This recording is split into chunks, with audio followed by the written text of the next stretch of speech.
What's up, everybody? Welcome back to Transitions to Democracy. I hope that you've had a fantastic day and that you're excited to get started. I'm very happy to be here and be back with you. As you know, we're discussing measures and concepts, benchmarks and standards, how we measure democracy and what we mean by democracy and how we know that we've seen a democracy when we see one. On Monday, we discussed mainly the democracy dictatorship measure, which, recall, is a dichotomous measure that distinguishes between a democracy and a dictatorship by measuring 4 or 5 different dimensions that relate to executive selection, competition, and alternation in power. But we have 2 other measures that include Polity 4 and Freedom House. Together, these 3 measures are really the primary ways of measuring democracy as we know. And we're going to talk about Polity 4 beginning today. And Polity 4 is very different from democracy dictatorship because it has a far larger scale and it really is more of a spectrum. It's not dichotomous.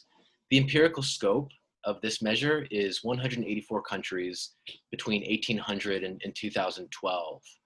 And what Polity 4 does is it provides an annual evaluation of democracy and autocracy.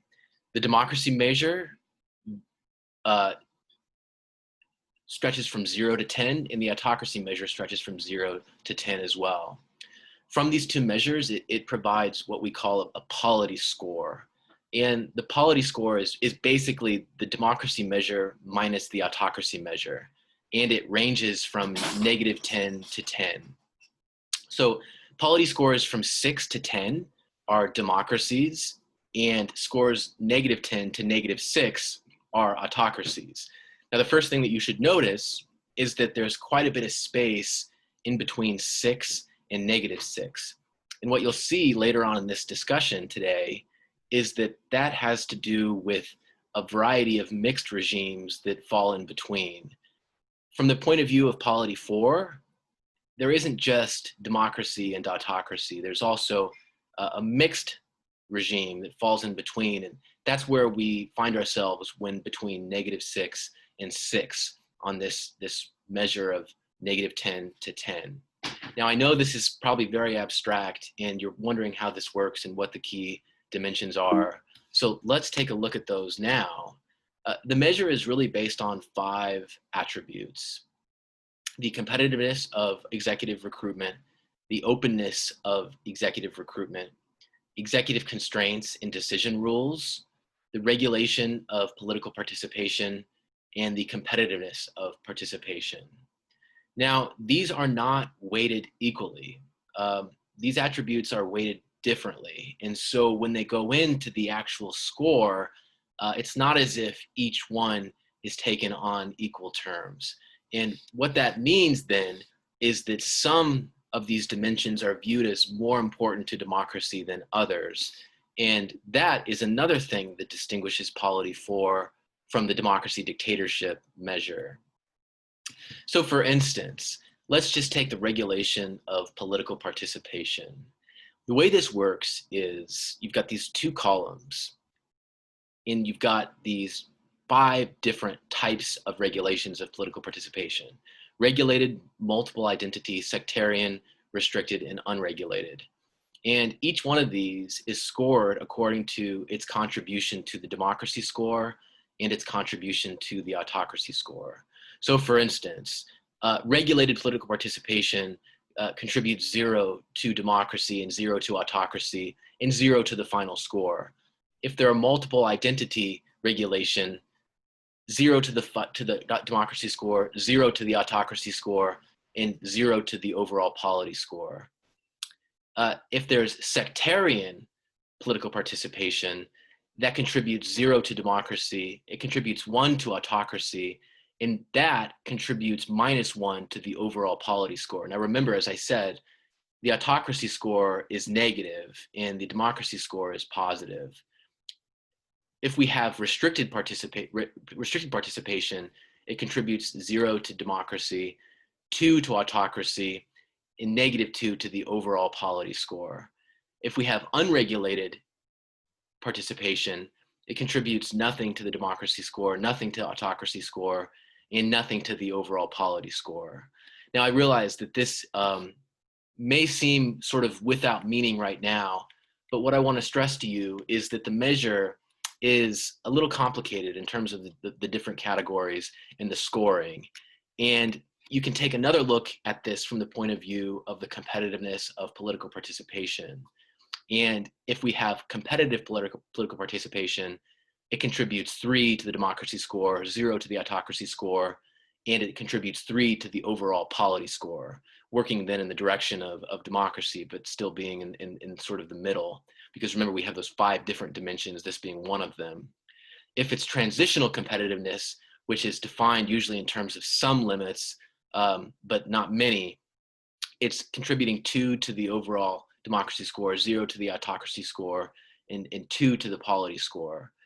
Factional participation competitiveness contributes 1 to the democracy score, 0 to the autocracy score, and then 1 to the polity score. And then I don't want to say the rest of this because I think that it's relatively straightforward how these different scores work and how it plays into the overall polity score. But what you'll see is that we may ask valid questions about whether or not a particular kind of change should be weighted the way it is, and if it's really less or more important than other types of changes. So Ishan asks, so is all of this measuring the different types of competitiveness of political participation in one country? Yes, so we do this on the country level. So we're examining specific countries. This is all hypothetical data. So this is not some particular country. This is just an example of what it would look like in a given country that might have these scores. This is how it would contribute to the overall polity score. And what polity 4 gives us is a set of trends in global governance. And what that means then is what the lay of the land looks like in terms of where different countries stand. And the newest data is really through 2012 in terms of what we have access to as a total data set.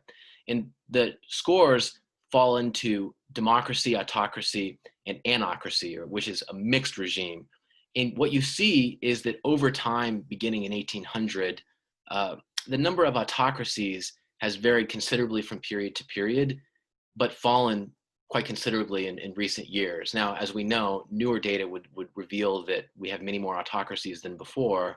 But the point is that you can see the variation over time. You can also see an increase in the number of democracies that corresponds to the decline in the number of autocracies. And again, this data is based on the scores across those 5 dimensions and how they contribute to the overall polity score. This set of data is useful because it gives us a more sophisticated look at democracy than what we get with the democracy dictatorship measure, which is dichotomous and much simpler. But as you'll see as well, those differences matter a great deal to what we might eventually use these measures for. So we'll continue, and you'll begin to see that as we proceed. Now, the last measure that we're going to discuss in this class and use in this class is the Freedom House measure. The empirical scope is 192 countries from 1972 to 2000. Well, the newest data goes through 2020. So this is actually not correct. It's newer than that. This is an old slide from something before. It's not a democracy measure, however. It's an evaluation of global freedom. And what this means is that we're not actually measuring the same institutional characteristics that we measure with democracy, dictatorship, and polity 4. Instead, we have these 2 broad categories that relate to this larger issue of freedom. And those 2 broad categories are political rights, or the right to vote and compete for office and so on, civil rights, or the freedom of speech, so on. And these rights you may recognize from the Universal Declaration of Human Rights, which is, of course, the document generated in the aftermath of World War II. And the earlier than that, excuse me, the Universal Declaration of Human Rights is important because it creates the foundation for these different types of rights. And you see this up here in the corner with this declaration in this image. These scores for political and civil rights are used to create labels: free, partly free, or not free. And these three categories roughly correspond to democracy, mixed regime, and autocracy. But as you'll see, the Freedom House score is a little bit more challenging in some respects because it doesn't measure democracy as directly, and in some senses, it's much more subjective in terms of what we're actually gauging. And so, what are those political and civil rights? We'll discuss those in a moment, but before we do, let's take a look at the way that these measures are actually worked out. So a country is awarded 0 to 4 points for each of 10 questions. These take these points and you place them on a 1 to 7 scale. And basically, to what degree they get all those points determines whether or not it's on the 7 side or the 1 side. So if you get all the points for each of the 10 questions, it's a 7. But if you get none of the points for each of the 10 questions, it's a 1. But exactly how that breaks down is a little bit more questionable sometimes, because some of these measures are weighted differently. And we have to ask questions as political scientists about whether it's appropriate to weight some as we do and others as we do. In terms of civil rights, it's something very similar. Country is awarded 0 to 4 points for each of 15 questions. You take these points and you place them on a 1 to 7 scale. And again, it works as it does with the other. And then you take the average of these two 7-point scales and you determine if a country is free, in which case it's labeled 1 to 2.5, partly free, 3 to 5.5, and not free, 5.5 to 7. Oh, excuse me, everyone. I said 7 was the democracy side. I had it reversed. The truth is I've never used the Freedom House measure in my own work, and so it's one that I'm not as familiar with. But in any event, that's how we take the averages of these two types of rights. Now, Freedom House is different from DAL, democracy, dictatorship, and polity 4 because it takes a substantive view of democracy. Now, remember that substantive views focus on the outcomes produced by the democratic regime, not the institutions themselves or the processes themselves. And the types of political rights questions reveal that. So, for example, some of these are a little bit more procedural, but some of them are more substantive. So for example, is there pervasive corruption? That's a substantive component of democracy. That's an outcome produced by a democratic regime or not produced by a democratic regime. The question of, is the head of state elected in free and fair elections? That's relatively procedural, but in some ways it's substantive. It's not as substantive as the perverse corruption component, but you can see how there are both substantive and procedural components in the definition. Even more substantive is the following: is the government accountable between elections? Is it open and transparent? Procedural definitions don't guarantee open and transparent governance. They really are more procedural and more basic and more institutional. To make a judgment about accountability between elections and openness and transparency, that's a substantive question. That's a question of the outcome produced by the democratic regime or not produced by the regime. Fourth, do people have the right to organize? That's relatively procedural, and Dahl would think of that as relatively procedural, but it's also one that isn't necessarily clear about how we measure it. I don't mean to be so hard on the Freedom House measure, but the problem with the measure, as you'll see, is that it's sometimes subjective and it's sometimes vague, and it's not always clear that the rights categories that we use are useful representations of what we actually mean by democracy. And then 5, is there a competitive opposition? This is also substantive in the sense that we focus on competitive elections, not necessarily a competitive opposition, right? If the elections are competitive, there may be an opposition that is not particularly strong, but at least it can compete on a free and fair playing field. To say that there's a competitive opposition implies something else: the existence of a set of oppositional groups that are produced by the regime itself, also relatively substantive. And then, do minorities have reasonable autonomy? Also more or less substantive. The other definitions don't focus on that component. That's clearly something that we think a democracy should do, accommodate minorities and represent minorities, but it's not necessarily something that is procedural or institutional or a process in the way that alternation in power or the competitiveness of selection is. And so you see then that the substantive view embodied in Freedom House is quite different than the Dahl and democracy dictatorship view in the Polity 4 view. The types of civil rights questions are also equally substantive in many respects. And so, for example, are there free religious organizations? That Dahl would include that as procedural, but equal treatment under the law, free trade unions, equality of opportunity, these are more or less substantive. We're talking about the kinds of outcomes produced by the regime and whether those outcomes are what we would think of as consistent with democracy or not. And then do citizens have the right to own property? That's kind of in the middle, right? But again, I want you to see that there's a difference between these measures in terms of whether they cohere to substantive or procedural democracy. And remember then that difference is very important. And that difference we highlighted before when we began discussing the different types of democracy and what we mean by democracy. And so we've got then these three measures. We've got democracy dictatorship, we've got Polity 4, and we've got Freedom House. And I want to pause and I want you to look closely at this data. This is data from 2008 with three different measures of regime type. We've got democracy dictatorship, Polity 4, and Freedom House, as I said. And then we've got a whole set of different countries that might be of interest to us. Egypt, Pakistan, China, Iran, Algeria, Russia, Rwanda, Zimbabwe, Tunisia, Botswana, Sierra Leone, Nigeria, Turkey, Argentina, United States, Israel, and France. And what we've done with this data is we've labeled and categorized each of these countries in terms of their regime type using these three measures. And interestingly, those three measures do not always produce the same result. And as you look at this data, you'll notice, hopefully you'll notice something. And I want to pause for a moment and ask you, do you notice anything about this data that catches your attention? Is there anything about this that would cause you to pause and maybe step back and maybe even scrutinize the measures? Is there anything here that you think is problematic?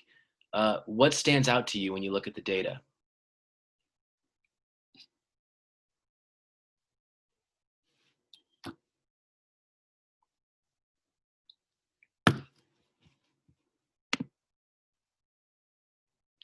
I would encourage you to use either the chat or the mic. Both are acceptable. Daniela says, some nations are deemed as democratic dictatorship by one measure and mixed by another. Results might be inconsistent.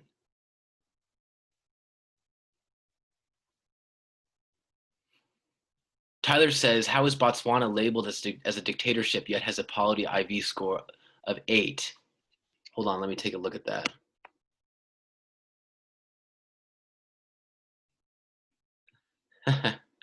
Good question. Good question.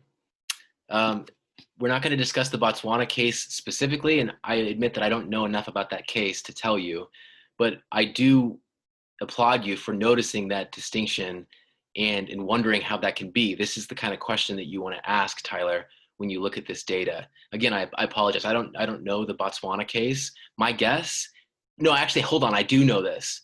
Pardon me. Let me go back. The reason is because Botswana has, at this time, was under one-party rule for an extended period of time. So even though they had competitive elections, the same party continued to win those elections and there was no alternation in power.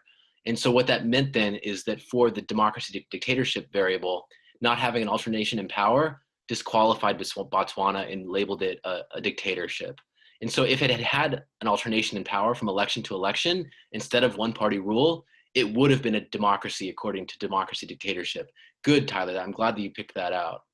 Ishan says, Botswana to me is the most interesting because it is seen as democratic by two and dictatorship by the other. Again, that has to do with the lack of alternation in power. Botswana was under one-party rule for a long, long time. And that lack of alternation in power is very important for democracy dictatorship because it meant that it didn't satisfy all four of the conditions necessary to be a democracy. Karen says, seems mostly either dictatorship or democracy. Karen, what do you mean? What are you observing, and what are you pointing out there? Can you just elaborate a little bit? And does anyone else see anything here that is noteworthy, or they think that we should stop and take pause over?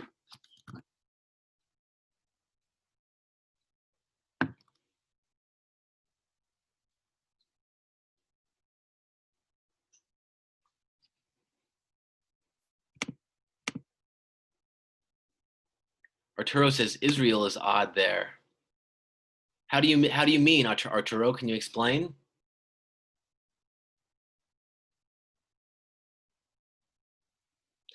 I think this was before the current executives party took power.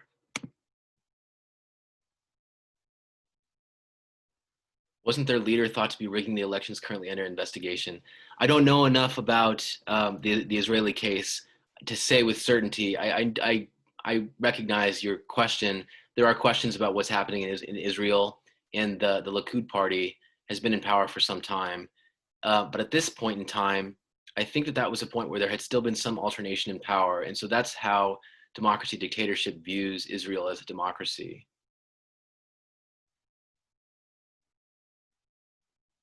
Martin says, democracy dictatorship has a binary, while Polity 4 has a more nuanced view of their labeling. For Freedom House, democracy points only goes to 2. Yes, that's true, Edwin. Maria asks if I can explain the Polity scale a little bit more. So the way it works, Maria, is that we've got these different categories, and different scores either contribute to the autocracy score or the democracy score. And when you minus the autocracy, when you subtract the autocracy score from the democracy score, you get an overall polity score. And when you subtract the autocracy score from the democracy score, it doesn't change it substantially, and it remains from 6 to 10, you still have a democracy. But remember that those two scales are from 0 to 10 and from 0 to 10. And the autocracy scores are subtracted from the democracy scores. And that's how we end up from either -10 to 10. -10 being a full autocracy, 10 being a full democracy. So if you have no points for being a democracy and you have all the points for being an autocracy, you're essentially subtracting 10 from 0, and you end up with -10. But if you have all the points for being a democracy, but none of the points for being an autocracy, you're subtracting 0 from 10, and then you have a 10. And in that case, you have a democracy. And so what we're doing then is we've got these two sets of scores that we then basically put together, and that gives us an overall score. The Polity 4 score is a little confusing because the different parts are weighted a little bit differently, but that's generally how it works, subtracting the autocracy score for that country from the democracy score for that country. So what I want you to notice is that a large set of these countries are labeled differently by different measures. Beginning with Algeria, democracy dictatorship views that country as a dictatorship. Polity 4 views that as a mixed regime because it falls between -6 and +6. And Freedom House views that as a dictatorship because it's a 5.5, which is well in the range of the dictatorship. Russia is something similar. It's viewed as a dictatorship by the DD score, but it's viewed as a mixed regime by the Polity 4 score. The Freedom House score views it also as a dictatorship. Rwanda is a similar case. We've got dictatorship along the DD measure, mixed regime along the Polity 4 measure, and dictatorship on the Freedom House measure. What's really interesting is cases like Botswana, as you've already pointed out, many of you in class. Dictatorship according to the DD score, democracy according to the Polity 4 score, and democracy according to the Freedom House score. Another interesting one is democracy according to the DD score in Nigeria, but a mixed regime in Nigeria according to the Polity 4 score, and a mixed regime according to the Freedom House score for Nigeria. Turkey is another interesting case. It's a democracy according to the DD score, a democracy according to the Polity 4 score, but a mixed regime according to Freedom House because of limited rights. This variation from measure to measure is important because it means, well, I want to ask you what it means. Why does it matter if our measures produce different labels for the same country? So in other words, why does it matter if they don't necessarily agree on what type of a regime a certain country is? How does that become, consequential for the, for the political science community and for the work that we do and for our debates that we have? Why does this matter? Why should we care?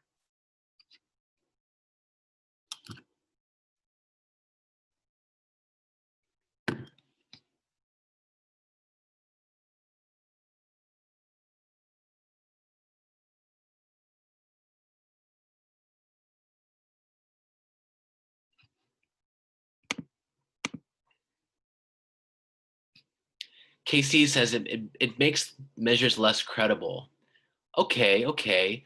Do you think that it makes those individual measures less credible, or do you think it casts doubt on all of them collectively? I mean, what would we need to have more faith in the Freedom House score, for example? Or what would we need to have more faith in the Polity 4 score or the Democracy Dictatorship score?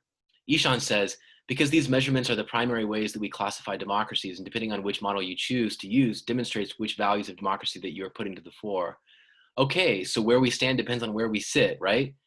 We may have different ideas of democracy or different ideas about democracy dictatorship, and those different ideas might inform the measures that we choose. And so because we're choosing different measures, we might not actually be discussing democracy in the same way, right? We might mean different things by democracy.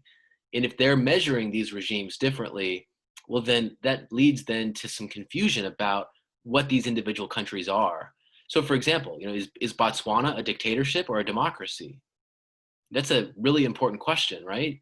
But clearly these measures don't agree on what exactly it is. And that then means that there's probably a really important discussion to be had about what Botswana actually is, and maybe in turn, what these measures can do for us or cannot do for us.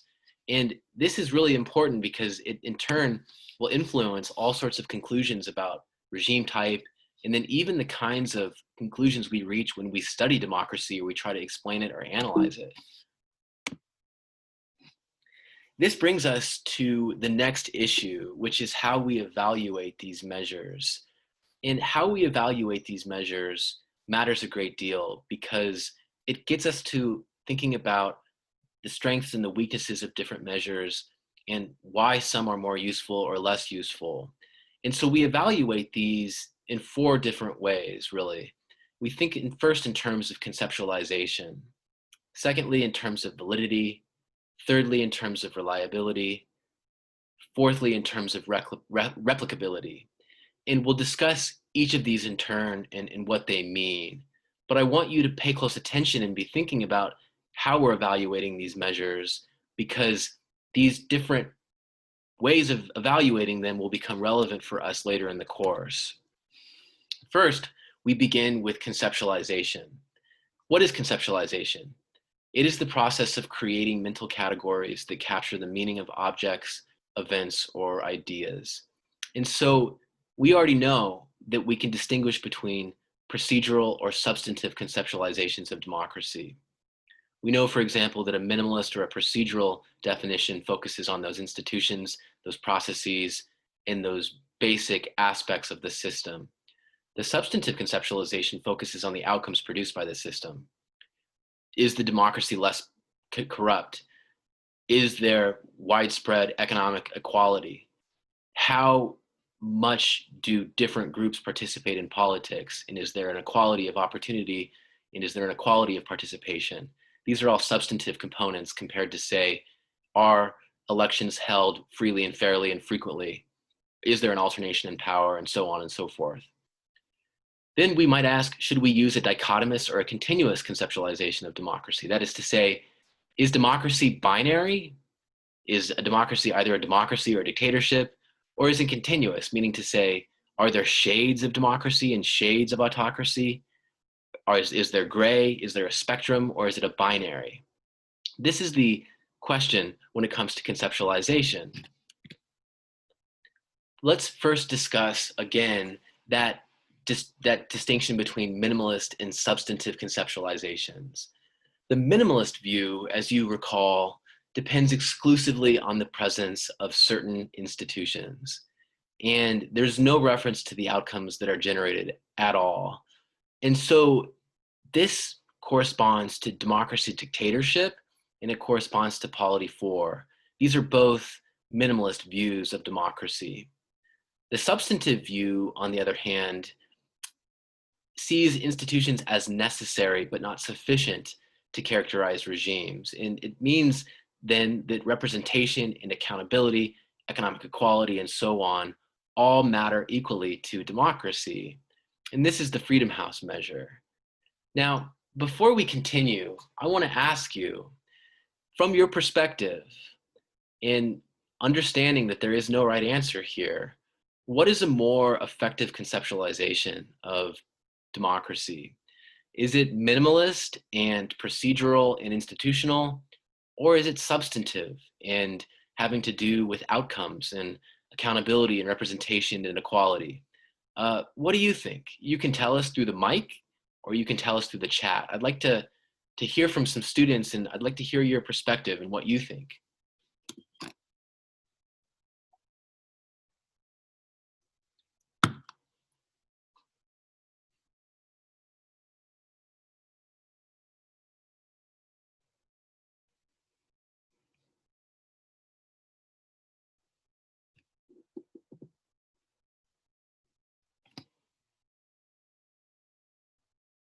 What do you think? What is a more effective or sort of, what is a better conceptualization or a better perspective on the concept of democracy? Do you think that it's purely procedural and institutional? Are you a Schumpeter, or are you more of a Freedom House perspective that sees democracy as having to do with outcomes and the products generated by a democratic regime? What do you think?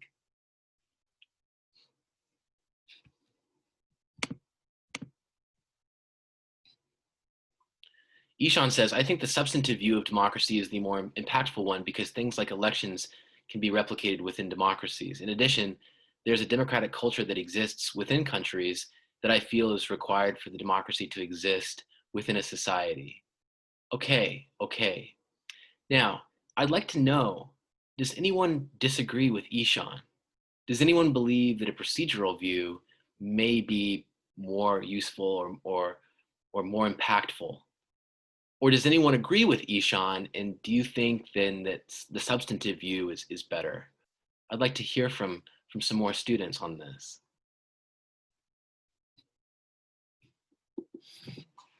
Daisy says, I agree with Ishan. Okay, one vote for Ishan.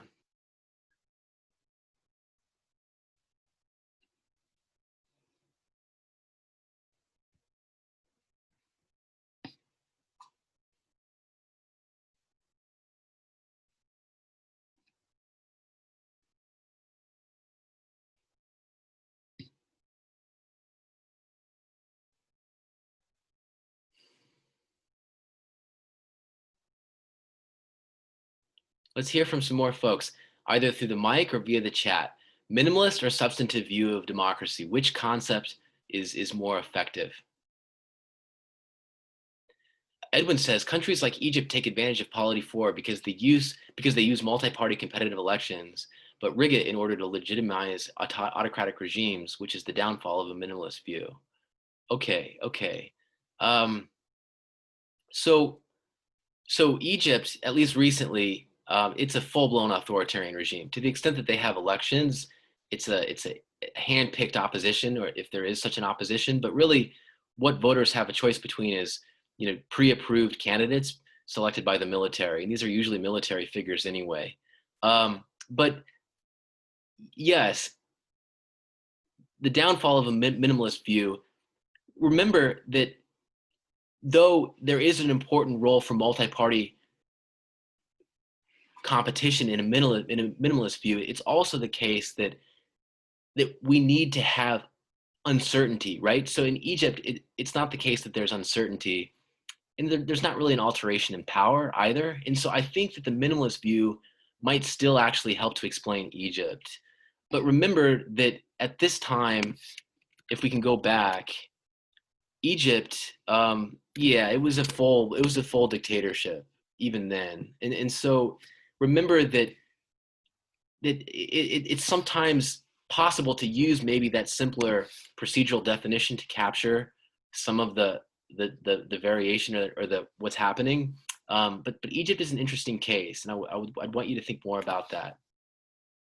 Johanna agrees with Ishan. Karen says substantive view, like what Ishan says.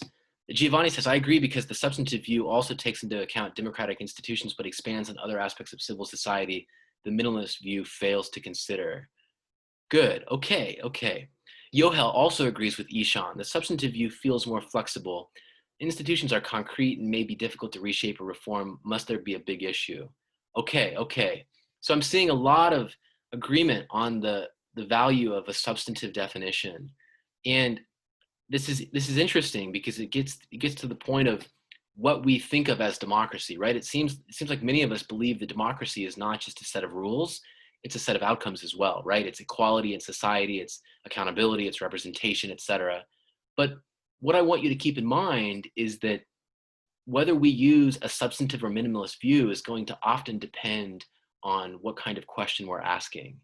And so what that means, I'll show you and explain to you in this discussion, but keep in mind that we may find more use for a minimalist view in some cases and more use for a substantive view in others, even if sort of by default, we view the substantive view as a fuller picture of democracy. Now, the importance of the research question is something that we have to stress.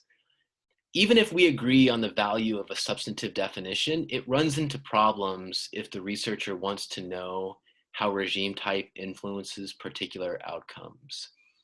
So, for example, if we define democracy in terms of economic and political equality, representation, inequality, etc., we cannot then examine how democracy affects these same outputs.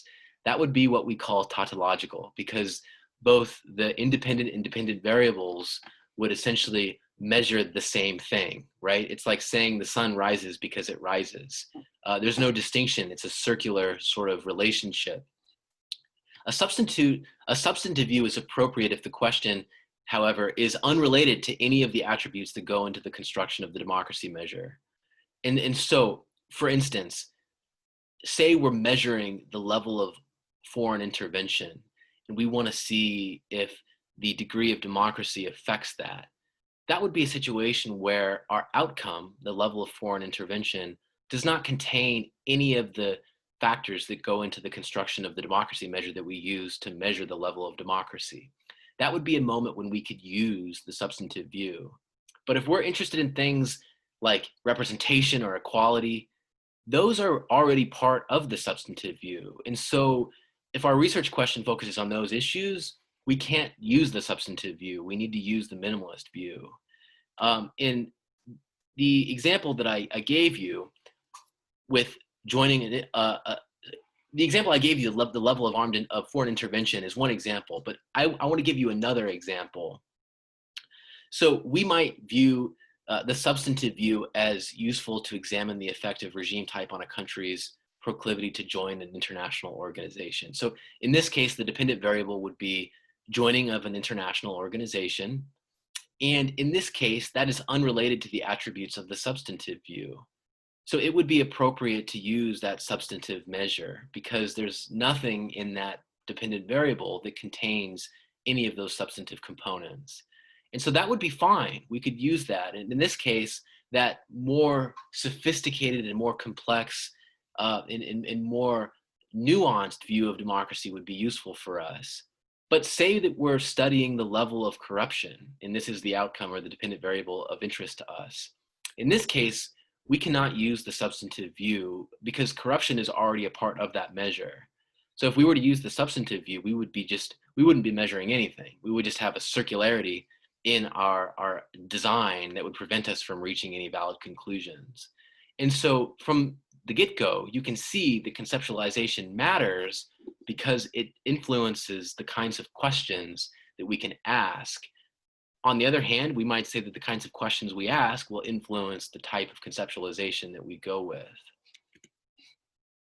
So there's also the issue of identifying causes, and this also goes into conceptualization. So say, for example, we use Freedom House to find a positive relationship between democracy and development. But how do we know which of the 25 underlying attributes is driving that observed relationship? How do we figure out what's actually the cause here? It's not possible. We've got far too many different factors or underlying attributes that could be doing the work. It's very difficult for us to reach any kind of a conclusion because the causation is kind of buried in the measure itself. But more minimal measures like the POLI 4 measure are better able to isolate the precise cause of the phenomenon. And even more so, democracy dictatorship measure is especially useful in this regard because it's very simple, it's very minimal, it's very procedural, it's very straightforward, and it limits the number of causes that could potentially be at work, makes it easier for us to identify what might be doing the work in causing development if we agree that democracy causes development, or if we are investigating that relationship. And so you might want to think carefully about how you can use those measures to identify causes, or how those measures themselves might obscure those particular causes. How much can we really say about democracy if democracy is 25 different things, right? It's almost impossible. It's very difficult. There's also the question of whether democracy is continuous or discrete. This is a question that I put to you at the end of class the last time we met. And this question is very, very important because it has to do with the very nature of democracy itself, and it gets to what we view as democracy or as dictatorship. The question is, are countries either democratic or autocratic, or is it the case that some countries are more democratic than others? Scholars, we can disagree on this question. And Dahl and creators of the democracy dictatorship measure, they do disagree on this question. So remember that democracy dictatorship is dichotomous. It's either a democracy or it's a dictatorship. But Dahl viewed there to be a number of different dimensions that might distinguish between countries that are more or less democratic. And so this difference is the difference between a continuous measure of democracy and a discrete measure of democracy. So I'll put this in front of you again. We looked at this on Monday, and we distinguished between this dichotomous measure on the one hand and this more continuous measure on the other hand. And again, these concepts are radically different because we're invoking a spectrum in the one case with Dahl, and really a dichotomy in the other case with the democracy dictatorship measure.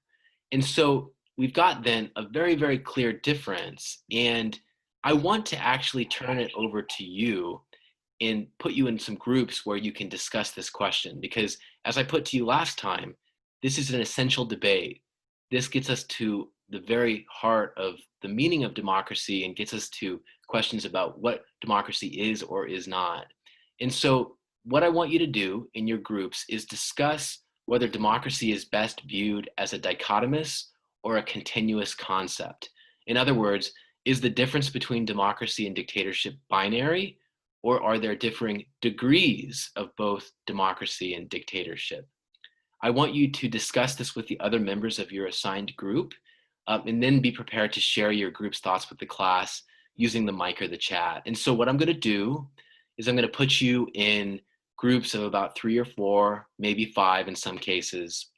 And I'd like you to discuss this and kind of debate this question and think about whether we should be viewing democracy and dictatorship as dichotomous or as continuous.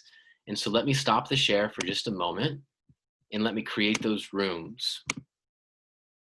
I'm going to assign all of you into about 10 rooms, and I'm creating those now and opening those now. And I'm going to reshare the screen. And I want you to engage this question together in your groups and be prepared to come forward to the class with your insights once you come back to the class here in a few minutes. We'll take about maybe 7 or 8 minutes, maybe 10 minutes tops. I think this is a question we can discuss in about 5 or 10 minutes and reach a firm conclusion on.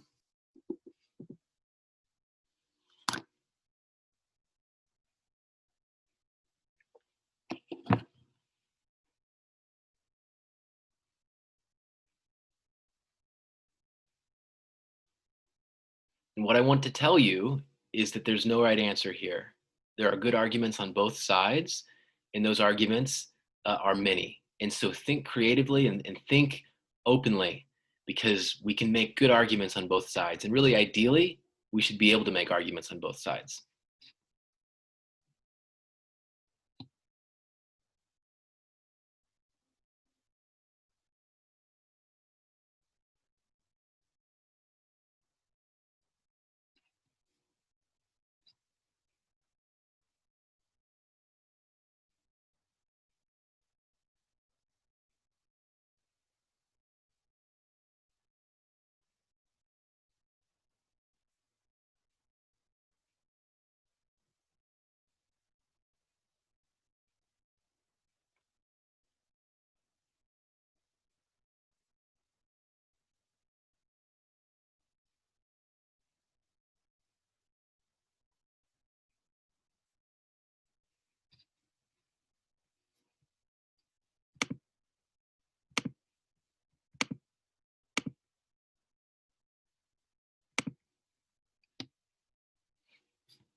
Hey, sorry, I got kicked out because my internet is not greatest right now. No problem, Tyler. I'll assign you to a room. Is that okay? What was that? I'll assign you to a room. Is that okay? Yeah, that's perfect. Okay, Thank you. no problem.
We'll take about 2 or 3 minutes more, and we'll bring everyone back together and hopefully share our input.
All right, everyone, I'm going to close the rooms and I'm going to bring us all back together, okay?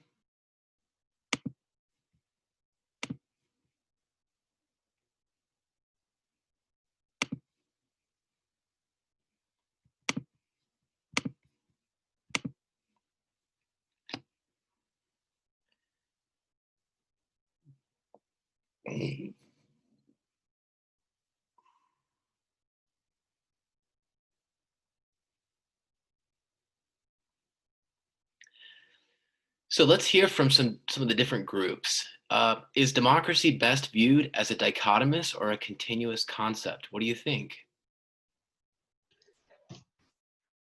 I think that democracy is best viewed as dichotomous because there are particular institutions that are key to the functioning of democracy.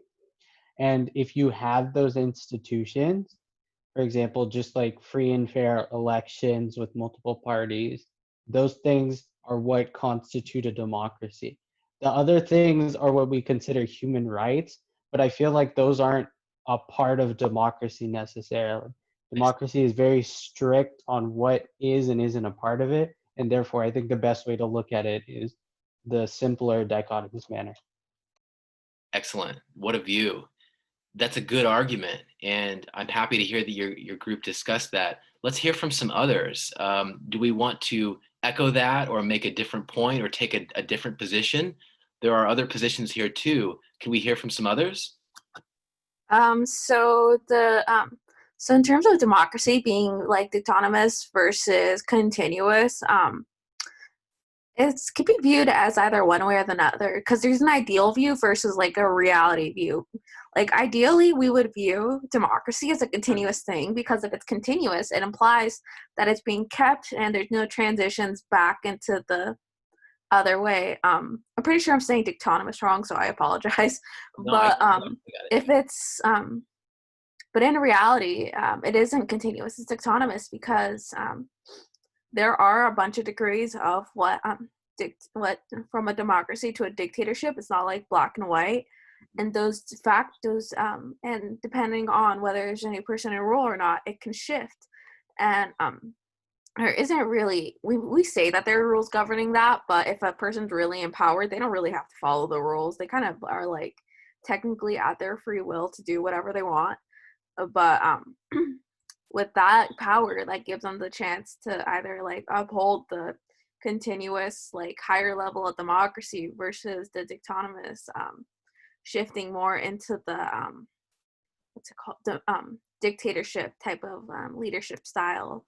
And while there is a fine line between what constitutes as a democracy versus a dictatorship, I think that the real world is definitely dictatomous because of the fact that there's so much gray area in what's considered what. Like you can say like with how the US is running now, like it's lower levels of democracy compared to in the past, or you can say with other nations how they're like leaning more towards dictatorship and democracy as considering how their like leading systems are acting. So it's kind of I would say there's a lot of gray area between there, but it's definitely it ideally it would be something that it would be upheld for a long time, but in reality like it's kind of a fickle thing.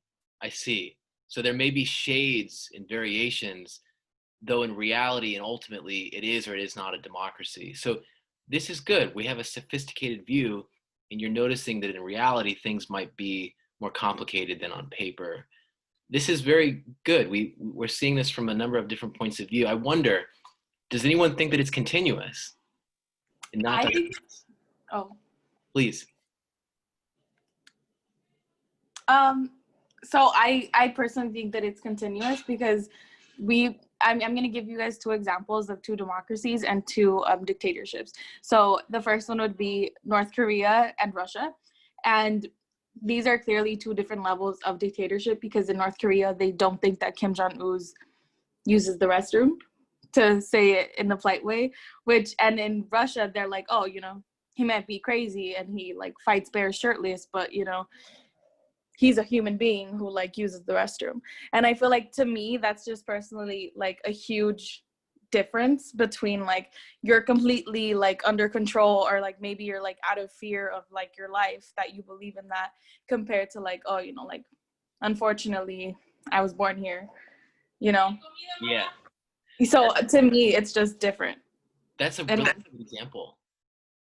I see that completely, and I think that you're exactly right. Like, there are differing degrees of authoritarianism between North Korea and Russia.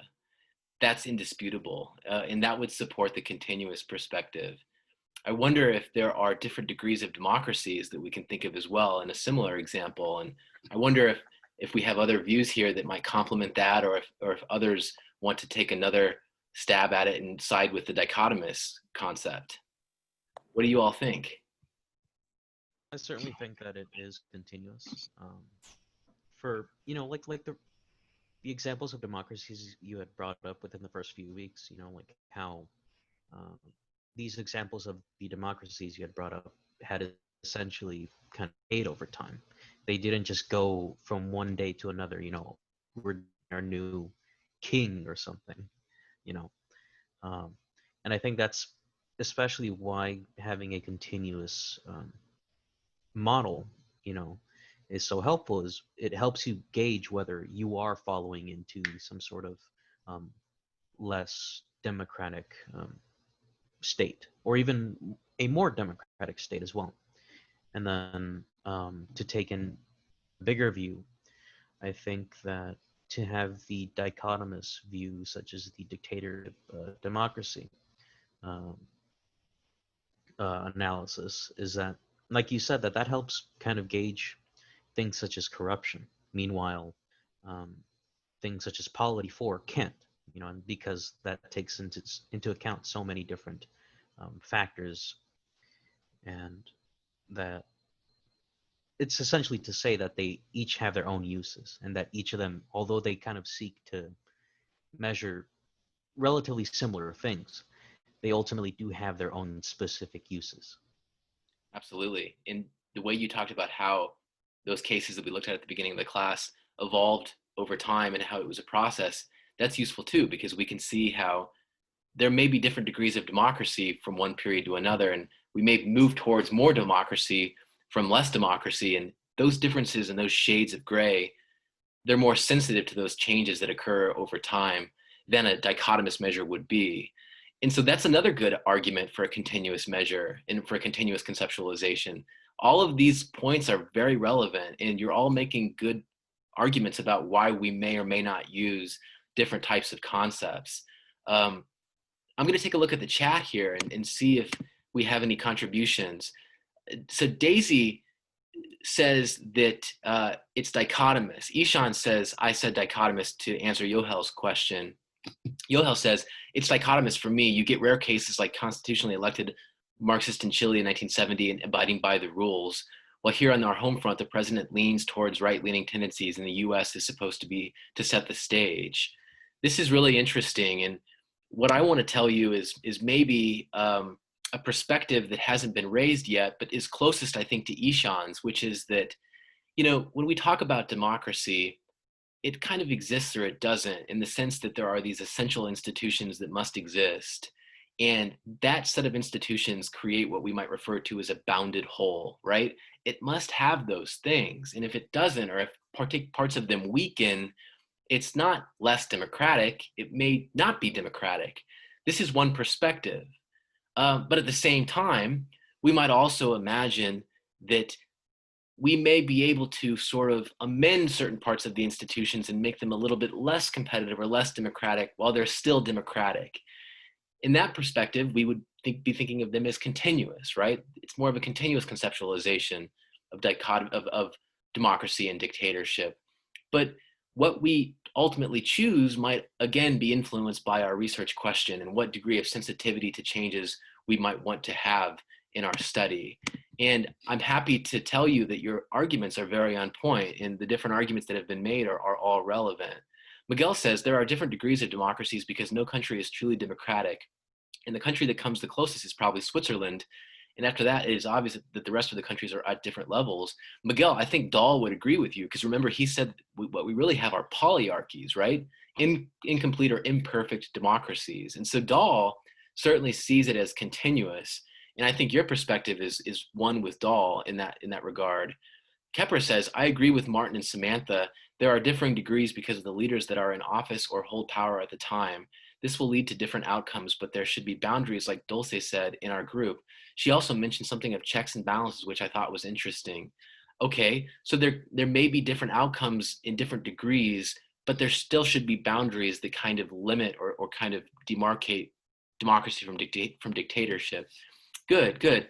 Lewis says, I agree that it is better seen as continuous because there are always shifts from points on the scale. I think it would be harder to view as dichotomous because the government may lean towards a dictatorship, but may have more elements of a democracy.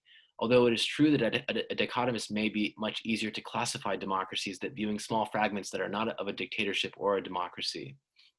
Okay, so we can see these shifts, and we can see those gradations and the variations and the gray involved.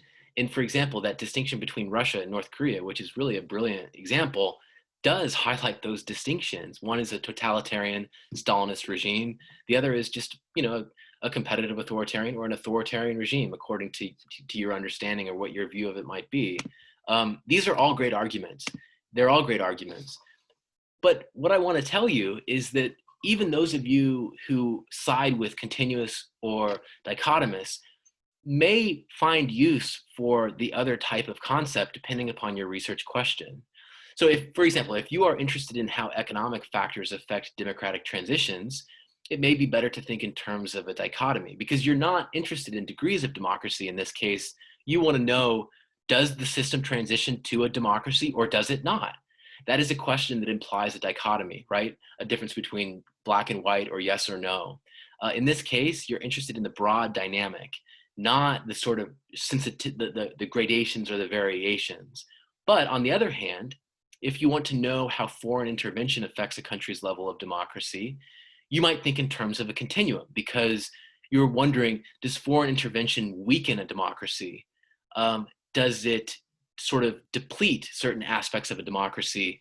And how does it affect democracy in total?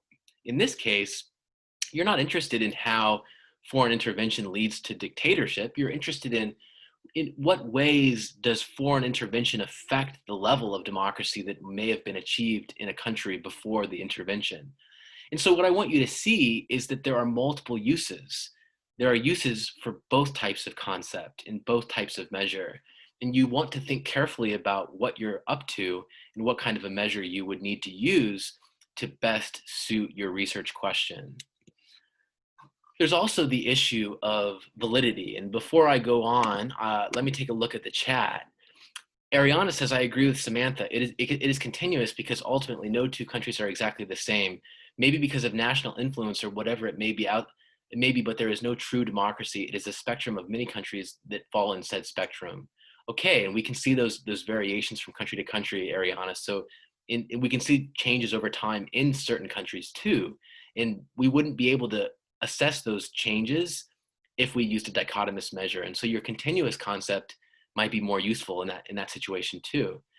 Samantha says, personally, I think it's limiting to say that it's a dichotomous world. This is because it doesn't show the progress of a nation.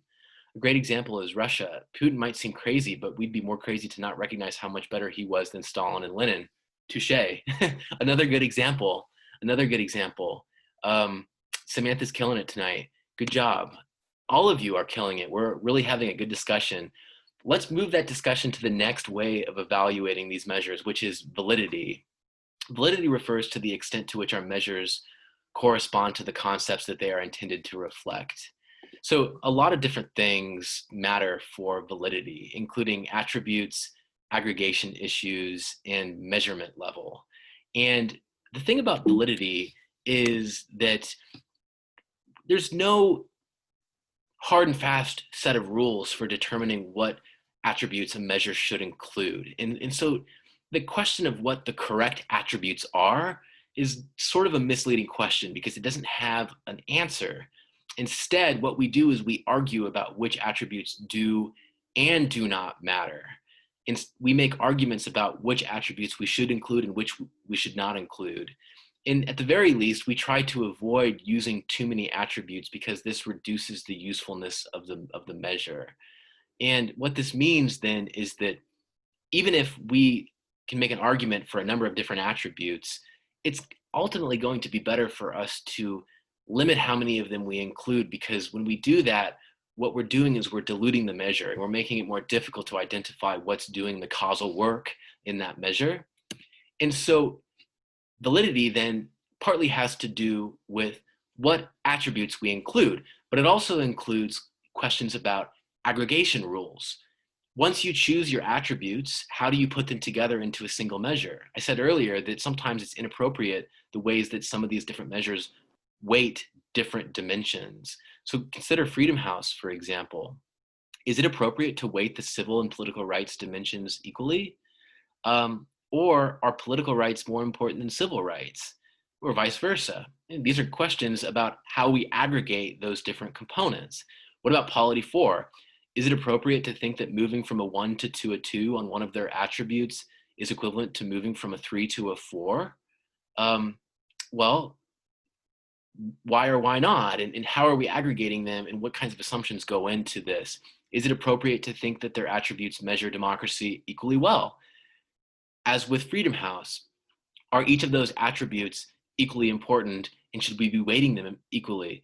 These are debates that we can have, and aggregation rules will ultimately bear on what kinds of conclusions we reach, because those aggregation rules will shape what kinds of conclusions we reach about whether a country is democratic or not. And that in turn is also going to affect the conclusions we reach when we analyze the impact of democracy on, say, economic inequality or corruption or so on and so forth. And so after we deal with validity in terms of attributes, we must take on the question of aggregation and the combination of these different attributes. Finally, there's measurement level. Once you have aggregated the attributes, you have to decide the appropriate measurement level. And so we have nominal or dichotomous measures that correspond to, remember, that simple difference between democracy and dictatorship. We have ordinal measures and we have interval measures.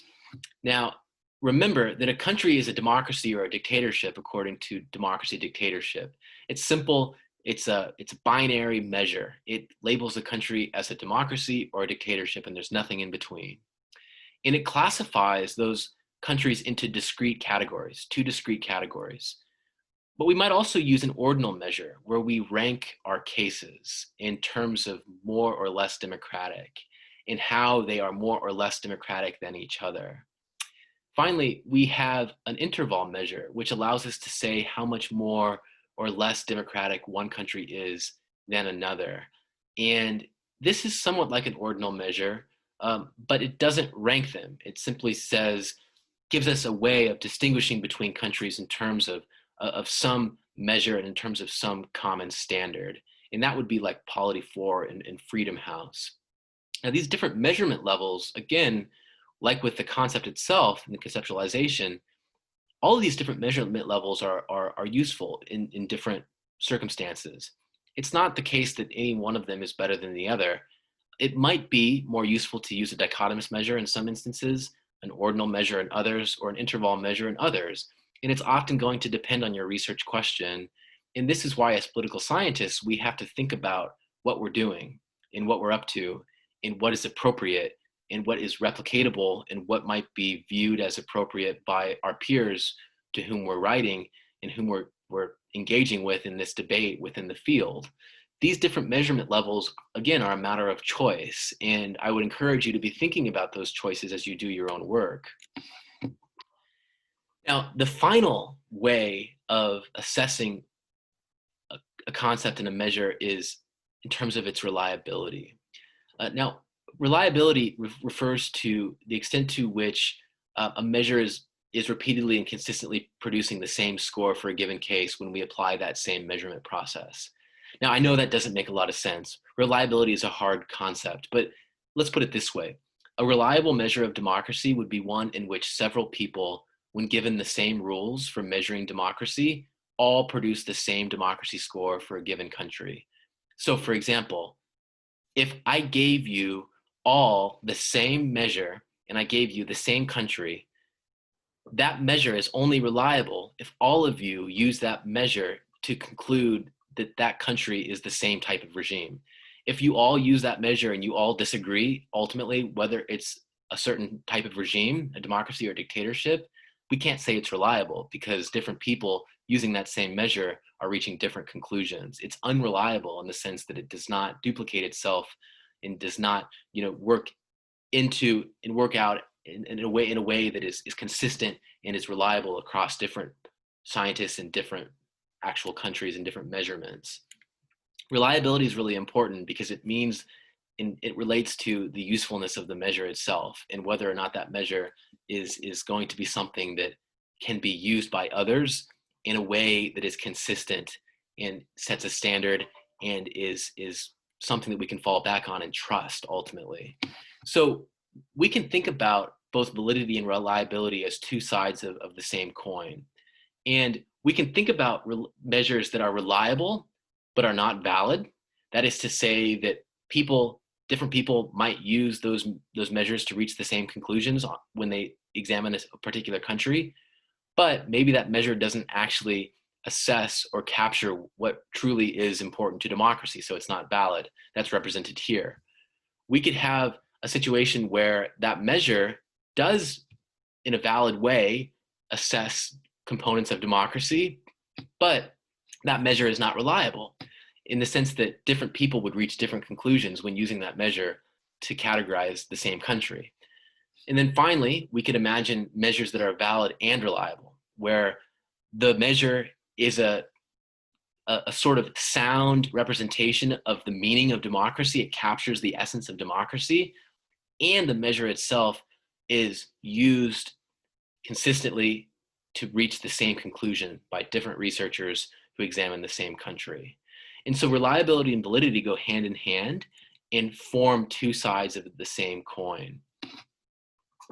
The reliability of a measure is important, and it depends on the extent to which the measure is based on observables rather than subjective judgments. This is where it becomes important whether we are thinking objectively or subjectively. So for example, a DD measure, even though some of you may be opposed to it because it's not continuous, it's actually highly reliable. And the reason is because it's based entirely on observables. Those things that go into the DD measure are very, very objective in the sense that alternation in power is easy to observe. The competitiveness of the election is relatively easy to observe. These are things that are observable, and in that sense, the measure is more reliable. But Freedom House and POLI 4 may be less reliable, and the reason because they are based more on subjective judgments. So Freedom House in particular, levels of corruption, enfranchisement of groups and levels of participation, openness and transparency of government, these things are highly subjective. In fact, we don't even have a systematic way of measuring corruption. It's always going to be subjective. It's the perception of the expert examining the case that determines our level of corruption. And so these are going to be less reliable measures because they're more subjective. And so ironically, even if we might be sort of skeptical of a simple dichotomous measure like the DD measure, the truth is that it's actually quite reliable because of how observable the different components are. Of course, if you say that those different components are so bare and so minimal, they may not capture the whole story, well, then you may say that those observables aren't numerous enough and we need more. But ultimately, the DD measure does differentiate itself from those other two measures because it's relatively observable by comparison. Now, the final thing that we have to say relates to replicability, and this refers to the ability of third-party scholars to reproduce the process through which a measure is created. Replicability matters because it allows researchers who are not party to the construction of the measure to evaluate the reliability and the validity of that measure themselves. And so, in other words, can other people take that measure and can they replicate the same study? Can they replicate the same conclusions that are reached by others in terms of the reliability and the validity? At a minimum, replicability requires that scholars provide clear coding rules and make their disaggregated data available. And this means then that the measure must have clear steps in the process that people follow to reach those categorizations that they ultimately reach. One measure that does not do these things is Freedom House. Freedom House is very bad at providing clear coding rules. It's so subjective that it ultimately becomes difficult to replicate. And in this regard, Freedom House is problematic because it makes it hard for us to use that set of measures in a systematic way and to even maybe use them at all. And what this brings us to is a conclusion and a set of conclusions. And I want to put it to you this way. When we think about classifying democracies and dictatorships, we need to think long and hard about measurement issues. First of all, what concept of democracy do we think is appropriate for our research question? Are our measures reliable? Are our measures valid? Is our measurement process replicable? That is, can it be carried out step by step by others? These are the questions that we must ask ourselves when we ultimately choose a measure. The question that you choose to address is going to influence what measure you view as reliable, valid, replicable, and appropriate for the circumstance. And this might differ from student to student and from question to question. And so this does conclude our discussion for today. We went a little bit over. I apologize about that. You're free to go if you're done. If you'd like to stick around and ask me questions or make some comments, please feel free to do so and use the chat or the mic. But I will go ahead and stop the recording and you are free to go.